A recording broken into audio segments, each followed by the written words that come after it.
अस्सलाम वालेकुम dear learners, how are you all? Hope you are doing well. आज की ये वीडियो है उन स्टूडेंट्स के लिए, जैसे कि मैं पिछली वीडियो में बता चुकी हूँ कि यूनिवर्सिटी ऑफ कराची ने अपने entry test based admissions open कर दिए हैं। बीएस, बीएड ऑनर्स और बीई के एडमिशन्स ओपन हो चुके हैं। 4 साल वाले प्रोग्राम्स, यानी जिन्होंने इंटर पास किया हुआ है वो इन 4 साल वाले प्रोग्राम्स में अगर एडमिशन लेना चाहते हैं, इन फील्ड्स में अगर एडमिशन लेना चाहते हैं तो इसके लिए एंट्री टेस्ट ज़रूरी है। कौन कौन सी फील्ड है वो आप देख लीजिए।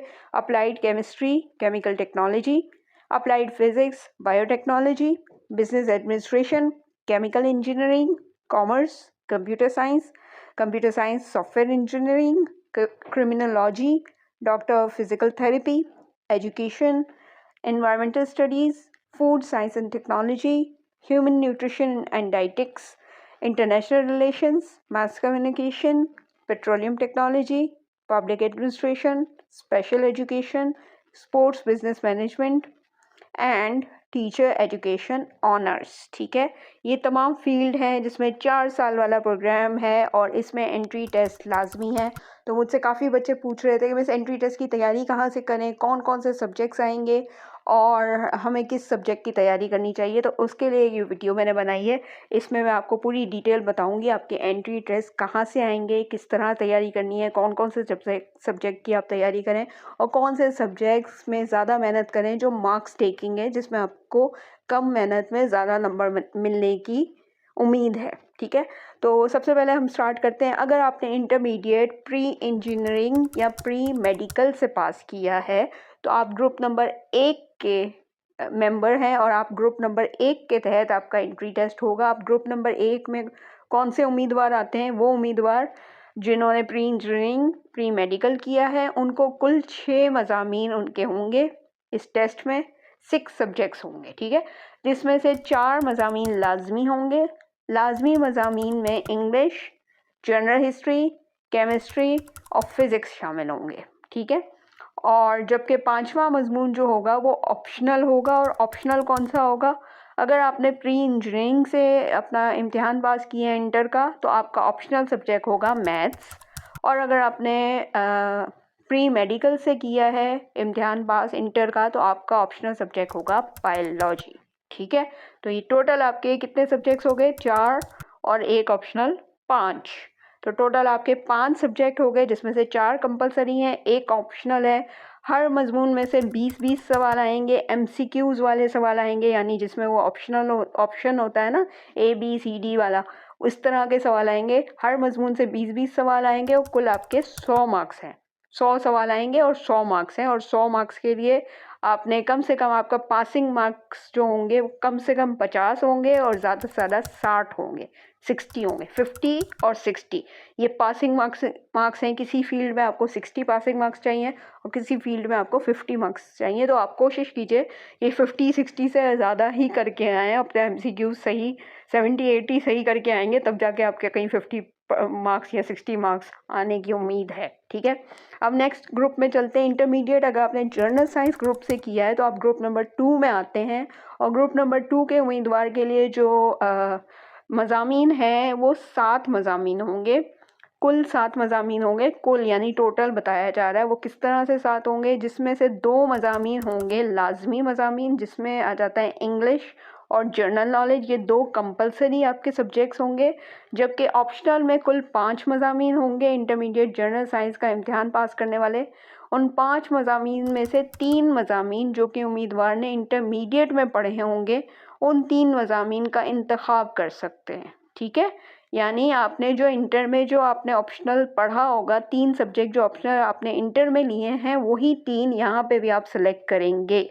ठीक है, तो जो भी आपने लिया था इंटर में 3 ऑप्शनल वही यहाँ पे भी होंगे और 2 आपके कंपलसरी इंग्लिश और जनरल नॉलेज है। तो टोटल मिला के आपके भी 5 सब्जेक्ट बनते हैं टोटल। और हर मजमून के वही 20-20 सवाल आएंगे MCQs वाले और टोटल मिला के 100 सवाल आएंगे।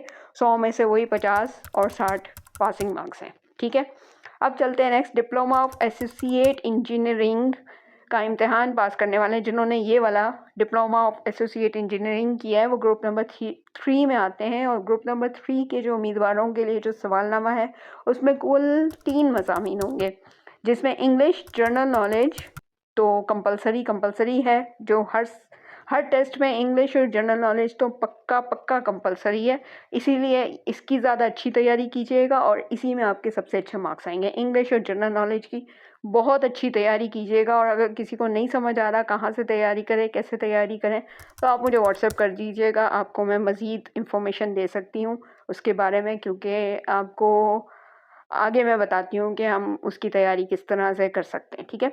और तीसरे मजमून में diploma of associate and engineering के मज़ामीन शामिल होंगे, ठीक है। यानी तीसरा जो मजमून होगा, ये 2 कंपलसरी, तीसरे वो मजमून होगा जो आपके एसोसिएट डिग्री में आपके जो मज़ामीन शामिल थे वो वाले होंगे, ठीक है। इंग्लिश 20 नंबर का होगा, जनरल नॉलेज भी 20 नंबर का होगा, और तीसरा मजमून जो होगा वो 60 नंबर पर मुश्तमिल होगा, जो आपके ओवरऑल इस डिप्लोमा ऑफ एसोसिएट इंजीनियरिंग में जो सारे सब्जेक्ट थे वो सब कुल मिला के उसके 60 MCQs आएंगे मिक्स एंड मैच करके। तो टोटल आपके वही 100 सवाल 100 MCQs आएंगे, उसमें से वही आपके पासिंग मार्क्स 50 और 60 ही हैं, ठीक है। अब चलते हैं हम आगे। इंटरमीडिएट इन होम इकोनॉमिक्स का इम्तिहान पास करने वाले ग्रुप नंबर 4 के उम्मीदवार हैं, और उनके लिए जो कुल मज़ामीन है वो 3 मज़ामीन हैं, जिसमें से इंग्लिश और जनरल नॉलेज वही आपका कंपलसरी सब्जेक्ट है, और तीसरा मजमून जो होगा वो होम इकोनॉमिक्स का होगा, ठीक है। इंग्लिश 20 नंबर का होगा, जनरल नॉलेज भी 20 नंबर का होगा, तीसरा मजमून जो होगा वो पूरे के पूरे 60 नंबर का होगा, 60 मार्क्स का। तमाम सवालात लाजमी होंगे, कुल 100 नंबर 100 सवालात के जवाब देने हैं, और टोटल पासिंग मार्क्स कम से कम 50 एंड 60 हैं, ठीक है।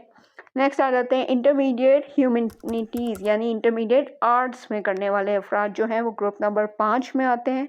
अब ग्रुप नंबर 5 के उम्मीदवार जो हैं वो उनके कुल 25 मज़ामीन होंगे, यानी आपको पता है ना, आर्ट्स में बहुत सारे सब्जेक्ट्स होते हैं, 20-25 सब्जेक्ट्स होते हैं, तो इसलिए ये बता रहे हैं कुल 25 मज़ामीन है। लेकिन आपने वही सेलेक्ट करना है जो आपने अपना ऑप्शनल इंटर में पढ़ा था, आप वही सेलेक्ट करेंगे, उसके अलावा कोई और नहीं आएगा। इसलिए फ़िक्र ना करें कि हाय 25 में से याद करना है, नहीं बिल्कुल नहीं, ऐसा नहीं है। आपने वही याद करना है जो आपने पहले दिया हुआ है, ठीक है। कोई ऐसी कोई अनहोनी नहीं होने वाली, एंट्री टेस्ट जो होता है उसी में से आता है जो आपने ऑलरेडी पढ़ा हुआ है, कोई नई चीज़ नहीं आती। अच्छा, देखते हैं, जिसमें से 2 मज़ामीन लाजमी होंगे। लाजमी मज़ामीन इंग्लिश और जनरल नॉलेज है, जो मैं ऑलरेडी बता चुकी हूँ। फिर जबकि ऑप्शनल सब्जेक्ट में कुल 23 मज़ामीन होंगे, यानी टोटल आर्ट्स के जो सब्जेक्ट होते हैं वो 23 होते हैं, लेकिन जो आपने अपने इंटर के पेपर में पढ़े थे ना ऑप्शनल 3, वही आपने सेलेक्ट करने हैं, ठीक है। बस इतना याद रखें, बाकी और याद करने की ज़रूरत ही नहीं है। हर मजमून में 20-20 सवाल होंगे और कुल 100 सवालात होंगे, वही हिसाब है। 100 MCQs में से 50 वाला पास है और 60 वाला पास है, और उससे ज़्यादा वाला भी पास है, 50 से कम वाला पास नहीं है, ठीक है। अब आ जाते हैं हम इंटरमीडिएट कॉमर्स या डिप्लोमा ऑफ बिजनेस एडमिनिस्ट्रेशन करने वाले या डिप्लोमा इन कॉमर्स करने वाले हजरात ग्रुप नंबर 6 में आ जाते हैं। ग्रुप नंबर 6 में जो मज़ामीन हैं वो कुल 3 मज़ामीन हैं, जिसमें से इंग्लिश जनरल नॉलेज लाजमी है। तीसरे मजमून में इंटरमीडिएट कॉमर्स या डिप्लोमा ऑफ बिजनेस एडमिनिस्ट्रेशन या डिप्लोमा इन कॉमर्स के मज़ामीन जो आपने पढ़े हैं इंटर में वही हैं, ठीक है। यानी जो आपने उसमें इंटर में पढ़े थे पिछले साल वही आपके मज़ामीन होंगे। इंग्लिश 20 नंबर का, जनरल नॉलेज 20 नंबर का, और बाकी जो तीसरा मजमून जो आपने ऑलरेडी पहले से पढ़े हुए इंटरमीडिएट में वो सारे मिला के 60 नंबर का उसमें से आएगा। तो टोटल आपके वही 100 नंबर का MCQs आएंगे, उसमें से आपके पासिंग मार्क्स 50 एंड 60 हैं, ठीक है। नोट, टेस्ट में कोई नेगेटिव मार्किंग नहीं होगी, ठीक है। ये हो गए आपके सारे सब्जेक्ट्स। अब तैयारी कहाँ से करें? सबसे ज़्यादा इम्पॉर्टेंट क्वेश्चन, बच्चों को तैयारी करने का समझ नहीं आता कि हम कहाँ से करें। पुरानी बुक्स खोल के बैठ जाते हैं और वही सब रट्टा मार रहे होते हैं, जो पेपर में भी रट्टा मारा था। बेटा, रट्टे वाली चीज़ नहीं है ये। देखो, MCQs में आपके पास टाइम बहुत शॉर्ट होता है। इन एंट्री टेस्ट में 100 MCQs हैं, तो आपके पास सिर्फ 100 मिनट है वो MCQs करने के लिए, ठीक है। तो यानी 1 मिनट एक एमसीक्यूज़ के लिए। तो आपके पास सोचने का तो बिल्कुल टाइम नहीं है, यानी आपको फट-फट करके आंसर लिखना है। इसके लिए आपको तैयारी बहुत अच्छी तरह करनी है, रट्टे वाली तैयारी नहीं होती, तैयारी समझ के होती है, दिमाग में बिठाने वाली तैयारी होती है, ताकि जब वहाँ जल्दी में आपको जब आंसर टिक करना हो तो आप सही वाला आंसर टिक करें। क्योंकि अक्सर बच्चे जो हैं वो जल्दी में नर्वसनेस की वजह से कन्फ्यूजन का शिकार होते हैं और गलत आंसर टिक करके आ जाते हैं, क्योंकि उन्होंने वो समझ के नहीं पढ़ा होता बल्कि उसका रट्टा मारा होता है। तो रट्टा तो यहाँ करना ही नहीं है, किसी भी एंट्री टेस्ट में रट्टा कभी काम नहीं आता। पेपर्स में आता हो लेकिन एंट्री टेस्ट में नहीं होता, क्योंकि वहाँ आपकी गेम सारी टाइम के साथ होती है। अगर आपको अपनी तैयारी एंट्री टेस्ट की परफेक्ट करनी है, 100% अच्छी करनी है, तो आप मेरे ब्रॉडकास्ट लिस्ट में शामिल हो सकते हैं, जो कि पेड है, जिसमें मैं आपको रोज़ाना कोई ना कोई टॉपिक से रिलेटेड मटेरियल शेयर करूँगी, जिससे आपकी एंट्री टेस्ट की तैयारी हो जाएगी। ज़ाहिर है इतना सब मटेरियल है, अगर आप खुद से तैयारी करने बैठेंगे, सर्च करने बैठेंगे, गूगल करने बैठेंगे, तो इतने कम टाइम में नहीं हो सकेगा। इसके लिए ज़ाहिर है आपको किसी हेल्प की ज़रूरत है, किसी गाइड टीचर की ज़रूरत है, जो आपको मखसूस चीज़ें भेजे जो वाकई एंट्री टेस्ट में आती हों, ठीक है ना। ऐसे तो आप बहुत कुछ सर्च कर सकते हैं, बहुत कुछ पढ़ सकते हैं, लेकिन इतना सब पढ़ने का ना टाइम है, ना आप इतना कवर कर सकेंगे इतने कम टाइम में। सो अगर ज्वाइन करना है तो मुझे व्हाट्सएप कर दीजिए अपना नाम, सब्जेक्ट नेम, एंड फिर मिलती हूँ नई वीडियो के साथ। अपना ख्याल रखिएगा। अल्लाह हाफ़िज़।